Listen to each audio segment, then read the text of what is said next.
Hey everyone, this is Bhupendra. Welcome back you all in the third class of GST. Last class में friends हमने पढ़ा कि हम GST की ज़रूरत क्यों थी. What was the need to bring GST?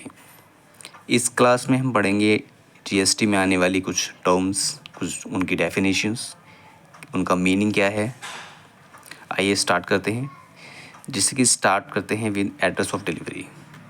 Address of delivery क्या होगा? एड्रेस ऑफ डिलीवरी मीन्स हम टैक्स इनवॉइस जब बनाएंगे, किसी गुड्स को सेल करेंगे, तो उस कस्टमर का जो एड्रेस होगा उस पर जो मेंशन किया जाएगा टैक्स इनवॉइस के ऊपर, उसे एड्रेस ऑफ डिलीवरी कहा जाएगा. Address of the recipient of the goods और सर्विसेज और both indicated on the tax invoice issued by the registered person for delivery of goods.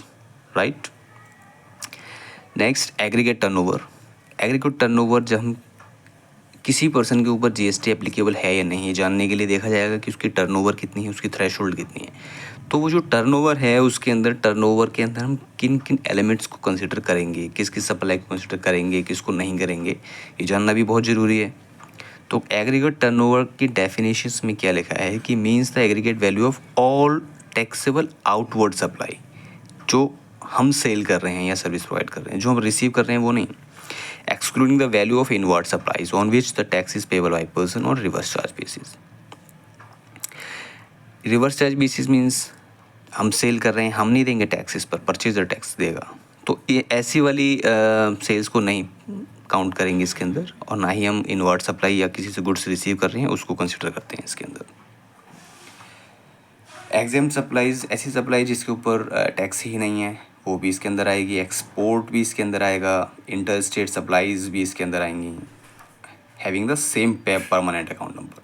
एक परमानेंट अकाउंट के अंदर जितनी भी स्टेट्स के अंदर आप सप्लाई की जा रही हैं वो सभी एग्रीगेट टर्नओवर के अंदर काउंट की जाएंगी. To be computed on all India basis but exclude the central tax. लेकिन इसके अंदर टैक्सेस नहीं आएंगे, केवल वैल्यू ऑफ सप्लाई आएगी. Composite supply. कंपोजिट सप्लाई जब हम दो या दो से ज़्यादा गुड्स या सर्विस को सप्लाई करते हैं तो उसे कंपोजिट सप्लाई कहते हैं. सपोज़ मैंने किसी को लैपटॉप सेल किया तो लैपटॉप के साथ उसका बैग भी आएगा नेचुरली.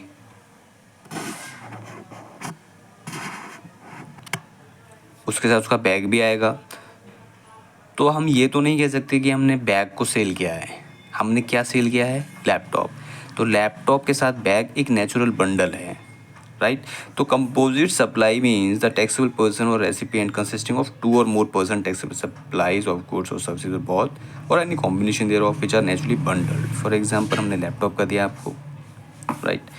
तो लैपटॉप को ही हम सेल किया हुआ कहेंगे और लैपटॉप में ही क्लासीफाई करेंगे उस सप्लाई को, और अकॉर्डिंगली जो भी रेट लगता होगा ना लैपटॉप सेल करने पर, वही इस पर हम जीएसटी का रेट चार्ज करेंगे. इसलिए इसकी नीड पड़ती है डेफिनेशन की. कंपोजिट सप्लाई क्या है, सप्लाई में क्या आएगा. इसके अलावा कुछ रजिस्टर्स यूज़ किए जाते हैं जीएसटी के ऑनलाइन पोर्टल के ऊपर, जैसे कि e liability register, e credit register, e cash ledger. Right. Liability register में क्या होता है कि जैसे हम आउटवर्ड सप्लाई करते हैं, किसी को सेल करते हैं, तो हमारी जो टैक्स लायबिलिटी बनती है वो उस लेजर के अंदर रिफ्लेक्ट होती है. ये बढ़ती कब है? जब हम आउटवर्ड सप्लाई करते हैं GSTR 1 के अंदर और उसे अपलोड कर देते हैं पोर्टल के ऊपर. कब डिक्रीज़ होती है? जब हम इसकी पेमेंट कर देते हैं नेक्स्ट मंथ में GSTR 3 फाइल करते समय. इसी तरह क्रेडिट लेजर. क्रेडिट लेजर में क्या है कि ये बढ़ता कब है? जब हम GSTR 2 नेक्स्ट मंथ की 15 तक अपलोड कर देते हैं. इसमें क्या आता है कि जैसे हम किसी से गुड्स रिसीव करते हैं तो उस पर अब जो हमने टैक्स पे किया है इसके अंदर वो रिफ्लेक्ट करता है. इनपुट टैक्स क्रेडिट जिसे कहते हैं. ऐसे ही ई कैश लेज़र है. ई कैश लेज़र में क्या होता है कि जैसे हम किसी टैक्स की पेमेंट करते हैं ऑथराइज बैंक के थ्रू, बैंक जीएसटी ने कुछ बैंक को ऑथराइज कर रखा है उसके थ्रू, तो वो अमाउंट एक वॉलेट की तरह यूज़ होता है. जैसे पेटीएम वॉलेट होता है, इसी तरह से वो अमाउंट ऐड हो जाता है हमारे GSTR ई कैश लेज़र के अंदर, और उसको फिर आगे हम टैक्स की पेमेंट करने के लिए फर्दर यूज़ कर लेते हैं. तो ये एक पेटीएम वॉलेट की तरह यूज़ होता है ई कैश लेज़र. जब हम किसी टैक्स की पेमेंट करते हैं तो वो अमाउंट ऐड हो जाता है हमारे लेजर के अंदर. ऑलराइट. तो इतना ही है इस क्लास के अंदर, इतना है.